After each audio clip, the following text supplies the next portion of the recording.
जरूरी सूचना है आप सभी स्टूडेंट्स के लिए। स्टडी फॉर सिविल सर्विसेज का Android app Google play store में आ चुका है, उसको प्लीज तुरंत इंस्टॉल कर लीजिए। और अगर आप स्टडी फॉर सिविल सर्विसेज के सिर्फ ऐप से कोई भी कोर्स, कोई भी पीडीएफ परचेस करते हैं तो उसमें अप्लाई कूपन, अगर आप ज्ञान सर जो है आप उसमें अप्लाई करते हैं, ये कूपन कोड है, तो उसमें 20% फीस तुरंत माफ हो जाएगी। मतलब 20% डिस्काउंट तुरंत उसमें लग जाएगा। ज्ञान सर लिखना है, नॉर्मली ज्ञान सर स्मॉल लेटर में है सब कुछ, कोई स्पेस नहीं, कोई कॉलम नहीं, सिर्फ ज्ञान सर, GYANSIR। इस तरह से अगर कूपन कोड लगाते हैं आप ऐप में बाई करने से पहले, जो अप्लाई कूपन वाले में आता है, तो 20% का डिस्काउंट तुरंत मिलेगा। वीडियो देखिए। नमस्कार दोस्तों, एक बार फिर से आपका स्वागत है यूपीपीएससी बेस्ट ऑनलाइन कोचिंग के इस यूट्यूब चैनल पर।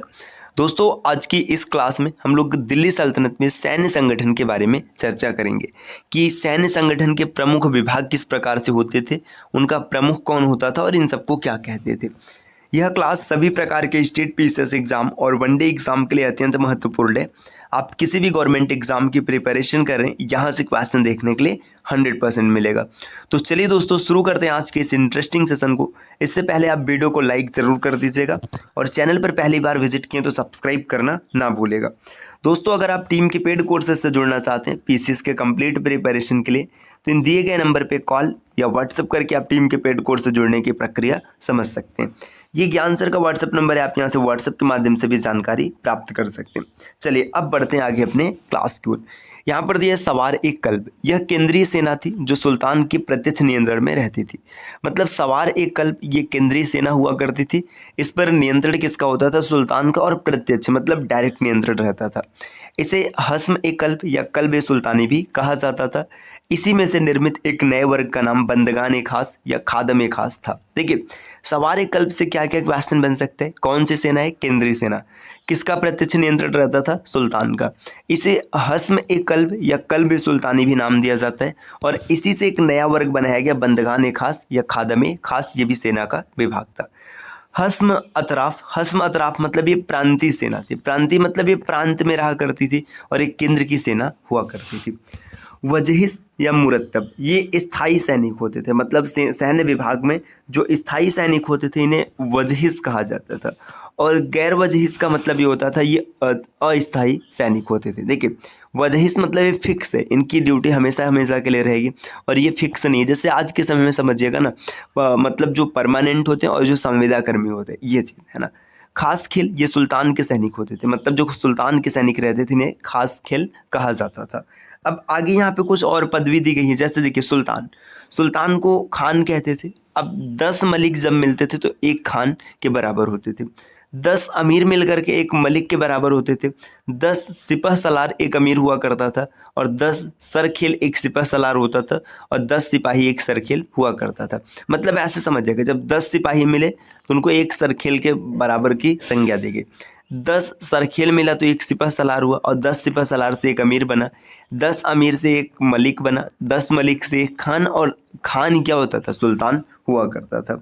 आगे यहाँ पर दिया प्रमुख कारखाने, मतलब कौन सा कारखाना होता था। देखिए, रिकाब खाना है ना। रिकाब खाना जो होता था ये घोड़े के जीन से संबंधित था। मतलब इसमें घोड़े के जीन के बारे में बात होती थी। नफर ये ऊँटों के से संबंधित कारखाना था। पील खाना ये गजशाला मतलब हाथियों से संबंधित था। पाएगा ये अश्वशाला हुआ करता था। जरगर खाना आभूषण से संबंधित हुआ करता था। आबदार खाना ये जल के प्रबंध से संबंधित था। कुर खाना ये शाही शस्त्रागार होता था। मतलब इसमें हथियार रखा जाता था। अलम खाना पताकाओं से संबंधित, मतलब इसमें ध्वज और झंडा से संबंधित होता था। जामदार खाना ये वस्त्रों से संबंधित था, इसे जामदार खाना नाम दिया जाता था। इसी प्रकार दोस्तों यहाँ पर कुछ और चीज़ दी हुई, करों की दर और उनके प्रकार। मतलब किस प्रकार के कर लिए जाते थे और उनकी दर क्या हुआ करती थी। तो देखिए यहाँ पे क्या क्या महत्वपूर्ण सूचना दिया गया। शरीयत के अनुसार भू राजस्व की दर अधिकतम 50% हो सकती है। मतलब जो भू राजस्व है इसकी दर अधिकतम 50% हो सकती है और यही इस्लामिक है। अलाउद्दीन खिलजी व मोहम्मद तुगलक ने कर की यही दर आरोपित की थी। मतलब शरीयत में ये लिखा है कि अगर आपको भू राजस्व लेना है तो इसका जो मैक्सिमम दर होगा ये 50% हो सकता है, इससे ज़्यादा नहीं हो सकता। और अलाउद्दीन खिलजी और मोहम्मद तुगलक ने यही दर लागू किया था। सर्वप्रथम कुतुबुद्दीन ऐबक ने उन सब करों को हटा दिया था जो इस्लामी कानून के विरुद्ध थे। मतलब इस्लामी कानून जो कि सरा के विरुद्ध जितने भी कानून थे सबको किसने हटा दिया? कुतुबुद्दीन ऐबक ने। उसके पश्चात फिरोज तुगलक ने इस नीति को लागू किया और 24 करों को हटा दिया। और फिर बाद में क्या है कि फिरोज तुगलक ने भी यही नीति अपनाया और 24 कर ऐसे थे जिसको इसने हटा दिया। बर्नी के अनुसार बलबन ने अपने पुत्र बुगरा खां से कहा था कि खराज वसूल करने में मध्यम वर्ग का अनुसरण करना चाहिए। मतलब बलबन का पुत्र होता है बुगरा खां, इससे बलबन ने कहा था कि जो खराज वसूल करना है इसमें मध्यम मार्ग का अनुसरण करना चाहिए। मध्यम मार्ग मतलब ज़्यादा कठोरता नहीं होनी चाहिए, न तो इतना अधिक भू राजस्व वसूलना कि प्रजा दरिद्र हो जाए और न ही इतना कम लेना कि धन की अधिकता से विरोधी हो जाए। देखिए यहाँ पे बताया जा रहा है कि जो टैक्स लेना है ना बहुत मध्यम लेना है। अगर कम लेंगे तो फिर धन लोगों के पास एकत्रित हो जाएगा और लोग विद्रोह कर देंगे, और अधिक लेंगे तो प्रजा गरीब हो जाएगी। तो बलबन ने यही कहा था कि मीडियम लेना है ताकि बैलेंस बना रहे। गियासुद्दीन तुगलक भू राजस्व में उत्तरोत्तर जैसे 1/10 या 1/11 वृद्धि के पक्ष में था। इब्राहिम लोदी के शासन के शुरुआती वर्षों में भू राजस्व नगद या अनाज दोनों रूपों में लिया जाता था, परंतु कुछ समय पश्चात उसने केवल अनाज के रूप में 1/4 भू राजस्व वसूला। मतलब इब्राहिम लोदी इसके शासनकाल में क्या चला कि पहले इसने भू राजस्व दोनों तरीके से लिया। आप टैक्स के रूप में आप राजस्व में नगद भी दे सकते और अनाज भी दे सकते, लेकिन बाद में इसने सिर्फ अनाज वसूलना चालू किया, वो भी 1/4। आगे दिया उस्र, तुर्की मुसलमानों से लिया जाने वाला भूमि कर हुआ करता था। मतलब उस्र एक प्रकार का टैक्स था जो तुर्की मुसलमान दिया करते थे। जिस भूमि पर प्राकृतिक साधनों से सिंचाई की जाती थी वहां से 10% लिया जाता था। और आगे यहाँ पर क्या दिया, खिदमती पराजित भारतीय सरदारों द्वारा दिया करता है। खिदमती मतलब जो भारतीय सरदार होते थे जब ये हार जाते थे तो ये खिदमती दिया करते थे। आगे यहाँ पर और भी दिया अन्य महत्वपूर्ण तथ्य। महमूद गजनवी के राज्यकाल में अब्बास फजल बिन अहमद प्रथम वजीर हुए जो शासन व्यवस्था चलाने में निपुण थे। मतलब गजनवी के शासनकाल में कौन वजीर था, अब्बास फजल बिन अहमद, ये पहले वजीर थे और ये शासन चलाने में अत्यंत निपुण हुआ करते थे। राज्य का प्रधानमंत्री वजीर कहलाता था। वजीर मुख्यतः राजस्व विभाग मतलब दीवान वजारत का प्रधान होता था। तो वजीर किसका प्रधान होता था, दीवान वजारत, मतलब जो राजस्व विभाग है इसका प्रमुख हुआ करता था। इस दृष्टि से वह लगान, कर व्यवस्था, दान तथा सैनिक व्यय आदि की देखभाल करता था। नेक्स्ट आगे दिया दोस्तों, तुगलक काल मुस्लिम भारतीय विरासत का स्वर्ण काल कहलाता है। मतलब तुगलक काल को स्वर्ण काल कहते हैं। फिरोज तुगलक के समय वजीर का पद अपने चरमोत्कर्ष पर जा पहुंचा। दशमलव प्रणाली के आधार पर सेना का संगठन था और पदों का विभाजन किया गया था। घुड़सवारों की टुकड़ी का प्रधान सेरेखेल कहलाता था। मतलब जो घुड़सवार होता था इसका जो प्रधान है उसे सेरेखेल कहते थे। सुल्तान सेना का मुख्य सेनापति होता था। मतलब देखिए सुल्तान जो होता था सेना का मुख्य सेनापति था। फिरोज तुगलक ने कुरान के नियमों के दृष्टि में रखकर कर निर्धारण किया था। उसने कुरान के अनुसार अनुमोदित 4 कर लगाए थे, खराज, जजिया, खुम्स और इसके बाद जकात। बस ये 4 कर लगाया गया था। देखिए खराज ये भूमि कर हुआ करता था, जजिया ये गैर मुस्लिमों से लिया जाता था, खुम्स जो लूट का माल होता था उस पर टैक्स होता था, और जकात मतलब मुस्लिमों से लिया जाता था। खुम्स या माल एक गनीमा है ना, शरीयत के अनुसार लूटे हुए धन। देखिए यहाँ पे बताया जा रहा है कि जो खुम्स होता था इसे माल एक गनीमा भी कहते थे। ये लूटे हुए धन खानों अथवा भूमि में गढ़े हुए खजानों से प्राप्त संपत्ति का 1/5 या फिर 20% भाग पर सुल्तान का और 80% भाग पर सैनिकों का अधिकार होता था। मतलब जो भी माल लूटा जाता था या फिर कहीं से भूमि में दबी हुई संपत्ति प्राप्त होती थी तो 20% राजा के पास आता था और 80% सैनिकों के पास जाता था। इसी को खुम्स कहा जाता था। अलाउद्दीन खिलजी यहाँ पे दिया हुआ है और मोहम्मद तुगलक ने इसके विपरीत 80% भाग स्वयं लिया है ना। मतलब अलाउद्दीन खिलजी और मोहम्मद तुगलक ने क्या किया, 80% स्वयं लिया था। फिरोज तुगलक ने सैनिकों को खुम्स में वही भाग देने का अधिकार दिया जिसे शरीयत की मान्यता देता है। सिकंदर लोदी ने गढ़े हुए खजानों में से कोई हिस्सा नहीं लिया। मतलब सिकंदर लोदी इसके समय में जो भी गड़ा हुआ खजाना होता था उसमें से कोई हिस्सा नहीं लिया जाता था। सल्तनत कालीन 2 प्रमुख मुद्राएं हैं, जीतल और टका। देखिए जीतल और टका इल्तुतमिश ने चलाया था, ये आपने पीछे भी पढ़ रखा है। यहाँ पे दिया इल्तुतमिश पहला तुर्क शासक था जिसने शुद्ध अरबी सिक्के चलाए थे। उसने 2 प्रमुख सिक्के अर्थात चांदी का टका है ना, चांदी का टका चलाया और तांबे का जीतल प्रचलित किया। जीतल एवं टका का अनुपात 48:1 था। मतलब जो जीतल की वैल्यू थी अगर वो 48 होती थी तो टका की वैल्यू 1 होती थी। अलाउद्दीन मसूद था, इसका शासनकाल होता है 1242 से 1246 तक। के सिक्कों पर सर्वप्रथम बगदाद के अंतिम खलीफा का नाम अंकित हुआ।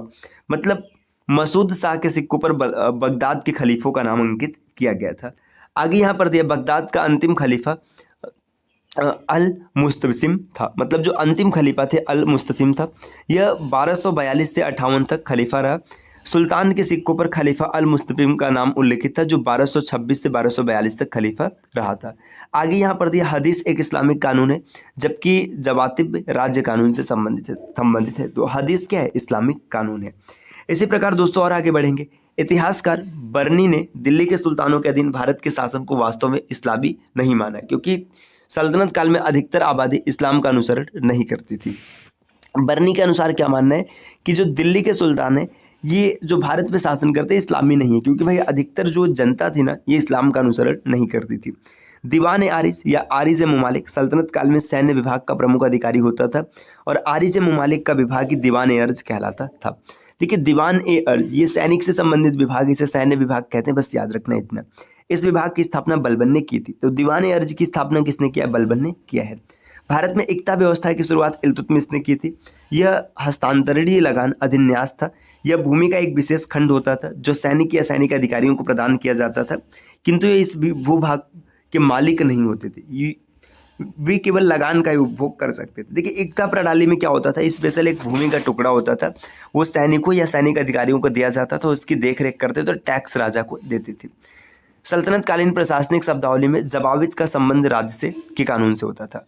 हदीस एक इस्लामिक कानून है। इस्लाम धर्म में मूल स्रोत कुरान के बाद दूसरा स्रोत हदीस है। देखिए, कुरान पहला स्रोत है, इसके बाद दूसरा स्रोत कौन है? हदीस। दोनों को मिलाकर इस्लाम धर्म की संपूर्ण व्याख्या और इस्लामी शरीयत की संरचना होती है।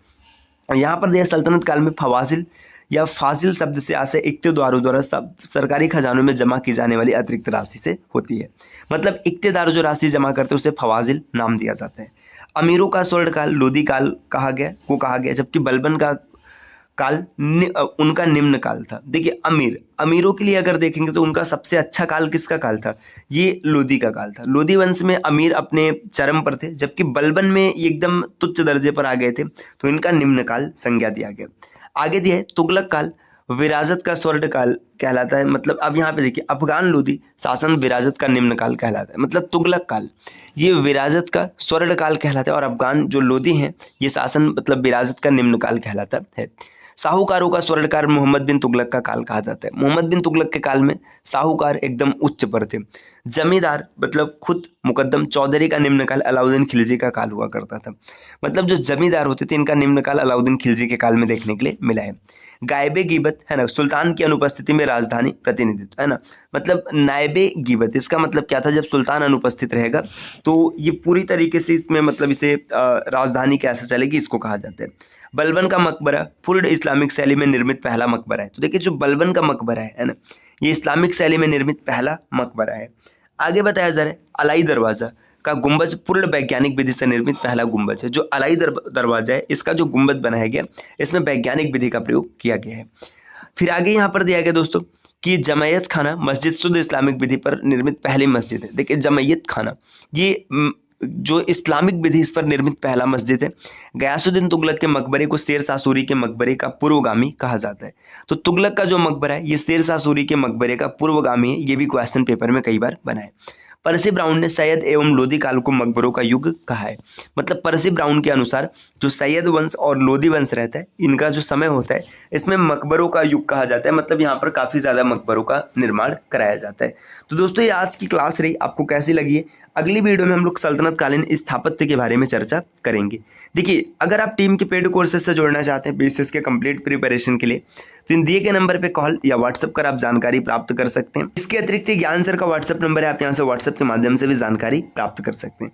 फ्रेंड्स, अगर अभी तक आपने प्ले स्टोर से स्टडी फॉर सिविल सर्विसेज का एप्लीकेशन इंस्टॉल नहीं किया तो आप जरूर इंस्टॉल कीजिएगा, क्योंकि एप्लीकेशन के माध्यम से अगर आप किसी भी कोर्स को परचेज करते हैं और वहाँ पर कोड अप्लाई करते हैं ज्ञान सर, जो कूपन कोड का सेक्शन है वहाँ पर अगर आप ज्ञान सर लिखेंगे तो आपको अप टू 50% तक डिस्काउंट देखने के लिए मिल सकते हैं।